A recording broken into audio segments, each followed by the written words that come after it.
Hey everybody, good morning. Good morning, Vanessa. If it isn't the loveliest girl in the place.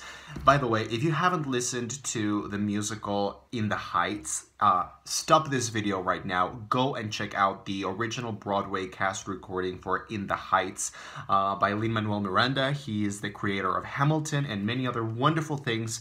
And In the Heights is a musical that I just recently discovered. I had no idea it existed, and it is amazing. So anyway, this is a booktube video, so I don't know why I'm talking about In the Heights, but there you go.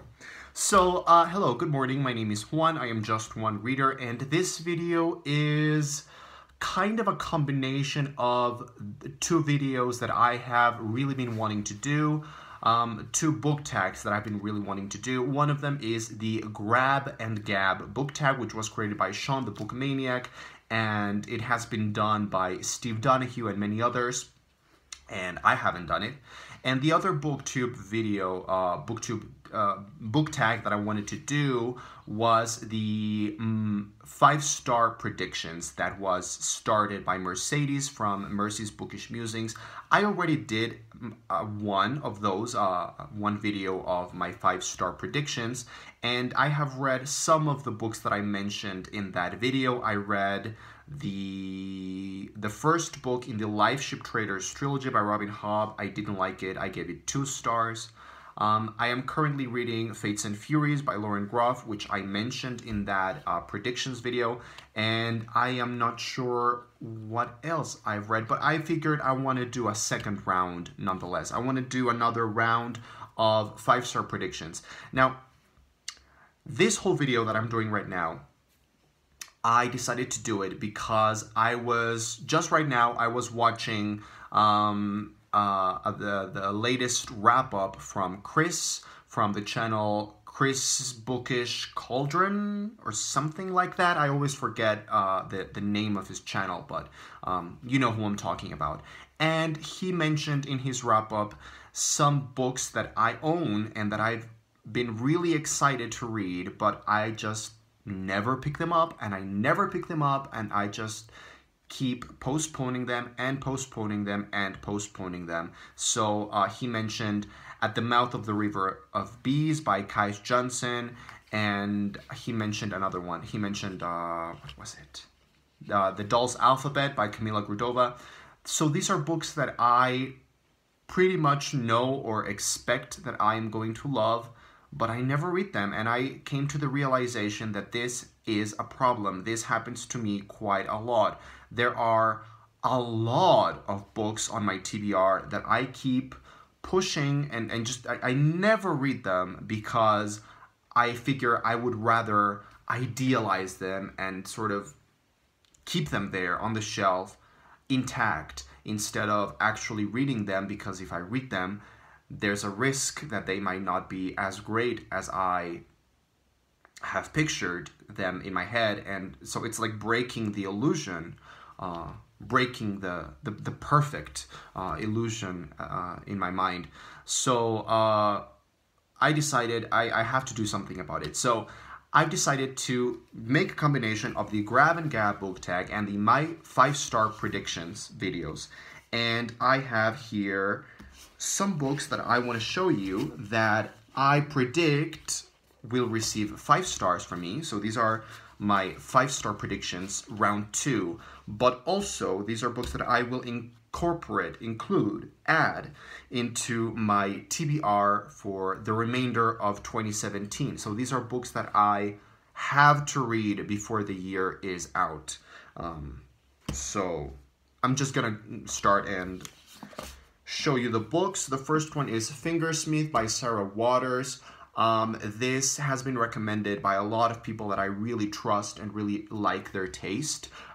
Jen Campbell, Mercedes, a lot of people who sort of follow that kind of that kind of taste. It's a novel that is set in Victorian London, which alone is enough for me to enjoy a book that has that setting. I think it's fascinating. People say that it's a sprawling story, you know, a very exciting plot with really great characters, and it kind of has a Dickensian vibe. I have never really liked Dickens, but this novel sounds amazing. The next book that I figure I have to give 5 stars to is Civil War Land in Bad Decline by George Saunders. Now, George Saunders is my favorite short story writer. I have read two books by him. One of them was my favorite book that I read last year, The 10th of December, a short story collection that just blew me away. I thought it was absolutely perfect for me. And then I read the winner of the Man Booker Prize, Lincoln in the Bardo, which I really enjoyed. It wasn't my favorite thing ever, but I really, really liked it. And George Saunders himself is an author that he's just fascinating to me. He is absolutely fascinating, and I'm kind of obsessed with him, really. So this is one of his earlier collections, Civil War Land in Bad Decline. So I figured I have to give it 5 stars, right? The next one is a novel that is probably the novel that received the most hype last year, The Essex Serpent by Sarah Perry. This is a book that I'm sure pretty much everybody who watches this video already knows what it's about or why people like it so much. Basically, I figure I'm bound to give this 5 stars because of the beauty of the writing, the prose. It's a slow burning kind of novel with warmth and gothic themes, and it explores, I think, feminism as well.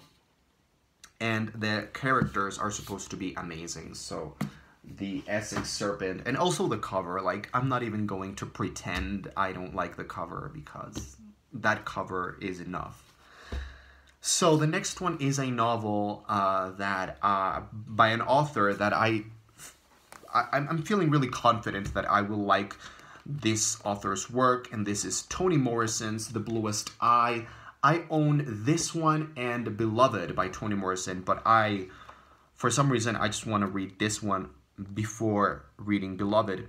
And this is about a young black girl who prays every day for beauty, mocked by other children for the dark skin, curly hair, and brown eyes that set her apart. She yearns for the blonde hair and blue eyes that she believes will allow her to finally fit in. Blah, blah, blah, blah, blah, blah, blah, yada, yada, yada. A brilliant examination of our obsession with beauty and conformity. Toni Morrison's virtuosic first novel asks powerful questions about race, class, and gender with the subtlety and grace that have always characterized her writing. The Bluest Eye. Then I wanted to include a series in here because, like I said in my 5-star predictions video that I made, I included a series, which was the Lifeship Traders trilogy by Robin Hobb. Unfortunately, that one didn't work out very well for me. I read the first book in the trilogy and gave it 2 stars. Didn't like it. I really liked the characters. I really liked the story. I really liked the concept, the ideas. Everything on paper was fine, except for the fact that I absolutely despised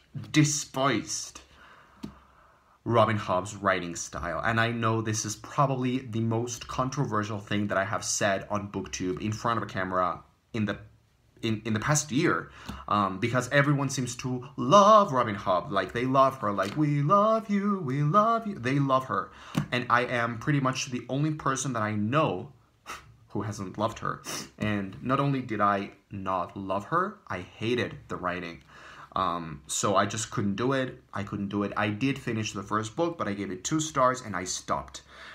So I wanted to include another trilogy, actually, as a 5-star prediction, because I think this one sounds more interesting to me. And also the writer, the author has a very interesting writing style.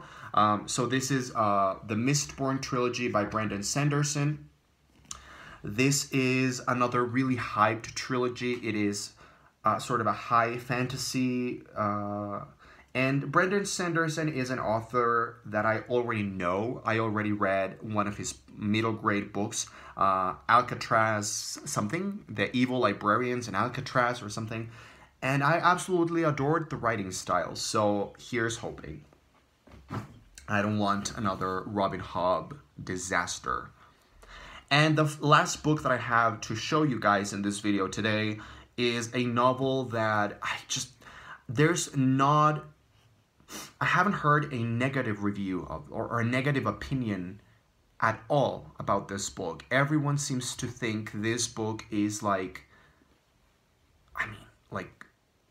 a wonder of the world. And this is, I think, one of Sean, the Bookmaniac's favorite books, and it is A Constellation of Vital Phenomena by Anthony Marra. This is a book that I've had on my shelf for maybe a year, maybe more, probably like 2 years. And Anthony Marra is an author that has received amazing praise and recognition, and people on BookTube really like him. And honestly, I'm feeling a little bit intimidated by this book because it has something to do with a war and in Russia, and these are things that I am very ignorant about. I am very ignorant when it comes to politics and history and, you know, political conflicts, and I am really, like, seriously ignorant. I'm kind of intimidated by the political, war, conflict, historical context of this novel, but I am very hopeful that it will not stop me from enjoying this novel. So yeah, I will be reading this probably at the end of the year. Like, this is probably one of the books that I will be taking with me to Argentina on my holiday trip in December. So yeah, hopefully I will really enjoy this book. Please let me know in the comments down below if you have read any of the books that I mentioned in this video. What can you tell me about them? Am I right to predict my 5-star rating or not?